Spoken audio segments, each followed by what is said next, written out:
లో పాగా వేస్తోంది. ఇప్పటివరకు ఓవరాల్గా 10 మున్సిపాలిటీలను కాంగ్రెస్ బీఆర్ఎస్ పార్టీ గెలిచింది స్పష్టంగా కనిపిస్తోంది. వేములవాడలో 13 డివిజన్లలో 13 వార్డుల్లో కాంగ్రెస్ పార్టీ గెలిచింది. ఇబ్రహీంపట్నంలో కూడా కాంగ్రెస్ పార్టీ జయకేతనం ఎగరేస్తోంది. అటు షాద్ నగర్ మున్సిపాలిటీ విషయానికి వస్తే కొంత BRS party tug of war ఇచ్చింది. 9 స్థానాల్లో కాంగ్రెస్ పార్టీ గెలిచింది. గద్వాల మున్సిపాలిటీని కాంగ్రెస్ పార్టీ కైవసం చేసుకుంది. పెద్దపల్లిలో కూడా కొంత కాంగ్రెస్ పార్టీ విజయం సాధించింది. ఐజా కూడా కాంగ్రెస్ పార్టీ ముందంజలో కనిపిస్తోంది. సో ఓవరాల్గా వార్డుల ప్రకారం 1258 వార్డులు ఇప్పటికి కాంగ్రెస్ పార్టీ గెలిస్తే 621 వార్డుల్లో అంటే ఆల్మోస్ట్ హాఫ్ ఆఫ్ ది వార్డ్స్ని బీఆర్ఎస్ పార్టీ గెలుచుకుంది స్పష్టంగా కనిపిస్తోంది. ఓవరాల్గా 90 మున్సిపాలిటీలు ఇప్పటివరకు కాంగ్రెస్ పార్టీ పాగా వేసింది. మధ్య శ్రీనివాస్ రెడ్డి గారు ఒకటి శ్రీకాంత్ గారు మనం చెప్పుకున్నా, నేను చెప్పాను కదా 80% ఎక్కడ తగ్గట్లేదు. ఓవరాల్ గా చూసినప్పుడు మొత్తం 7 మున్సిపాలిటీలు 7 కార్పొరేషన్లు 116 మున్సిపాలిటీలు మొత్తం 123లో ఈజీగా సెంచరీ దాటేటట్టుంది. చాలా స్పష్టంగా మనకు అర్థమవుతుంది. వాళ్ళ మున్సిపాలిటీలు కానీ కార్పొరేషన్లు కానీ క్లీన్ స్వీప్ ఆహ్వానం కొనసాగుతుంది. అన్నిట్లో కూడా ఎక్కడ కూడా చెప్పుకోదగ్గ మెజారిటీ కానీ చెప్పుకోదగ్గ వార్డులు కానీ రాలేదు. ఇప్పటికి ఎంత కొల్లుడయ్యారో అందరికీ తెలుసు. తెలంగాణ రాష్ట్ర ప్రధానికనే తెలుసు, రాజధాని ప్రధానికనే తెలుసు.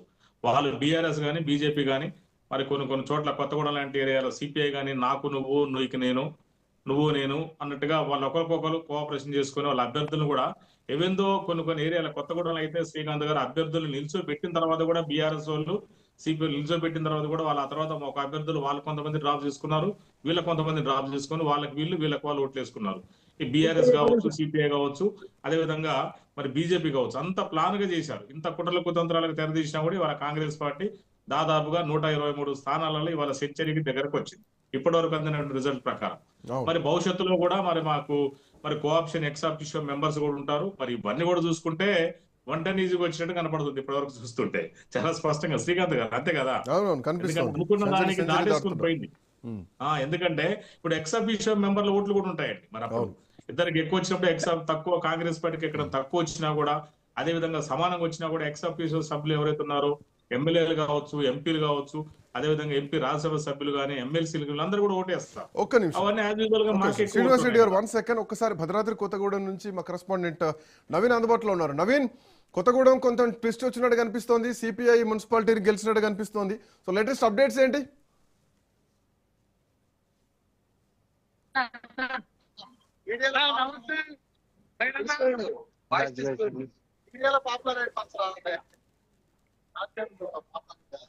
I think Naveen signal issue ఉన్నట్టుంది.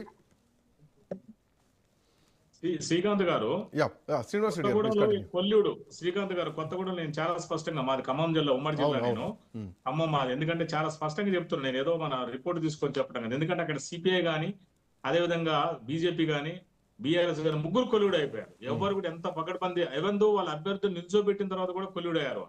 అంటే ఇంతకంటే దౌర్భాగ్యం ఎక్కడ లేదు. వాళ్ళు ఒకరికొకరు అంటే ఒక అభ్యర్థులకు మీరేంటి కొంతమంది అభ్యర్థులకు మేమేస్తామని వాళ్ళు లాస్ట్ కి అంతకాడికి పోయింది వాళ్ళ పరిస్థితి. ఇక మరి అభ్యర్థులు నిల్చోబెట్టడం ఎందుకో కూడా అర్థం కావట్లేదు. మరి అట్లప్పుడు ఎన్నికల ముందు పొత్తుండేది, ఎన్నికలు అయిపోయి అంటే అభ్యర్థులు అంటే పెట్టక ముందు పెట్టిన తర్వాత కూడా వీళ్ళు కొల్లుడయ్యారు. సో అంతకాడికి తీసుకెళ్లారు. అంటే అందరూ కలిసి కాంగ్రెస్ పార్టీని ఓడించాలనే ఉద్దేశంతో కొత్తగూడెంలో ముందుకు వచ్చారు వాళ్ళు. ఇవాళ చాలా ప్రతిష్టాత్మకంగా కొత్తగూడెం డెవలప్ కావాలి కదండి. మరి కొత్తగూడెం కార్పొరేషన్ కొత్తగా ఏర్పడ్డది. మరి కార్పొరేషన్ డెవలప్ కావాలంటే అధికార పార్టీ కూడా డెవలప్ అవుతా, వాళ్ళ ప్రతిపక్షంతో డెవలప్ అవుతా. ఇన్నాళ్ళు అక్కడ ఏం డెవలప్ అయిందని మనం చూసాం కదా. ఇవాళ అది ట్రైబల్ యాక్ట్ 170 యాక్ట్ అమలు ఉన్న ప్రాంతం ఒక అడ్వకేట్ గా చెప్పాలంటే మరి అక్కడ నిధులు కావాలంటే డబ్బులు యానించి రావాలి. అధికార పార్టీ ఉంటే నిధులు ఆటోమేటిక్ వస్తాయి. వాళ్ళు ఎక్కడికి పోతారు, ఎవరిని అడుగుతారు వాళ్ళు. సో వాళ్ళు ఏంటంటే ఒకరికొకరు జనాలు ఇండివిజువల్ చూస్తే ఓట్లు కాంగ్రెస్ కి ఎక్కువ ఉంటాయి.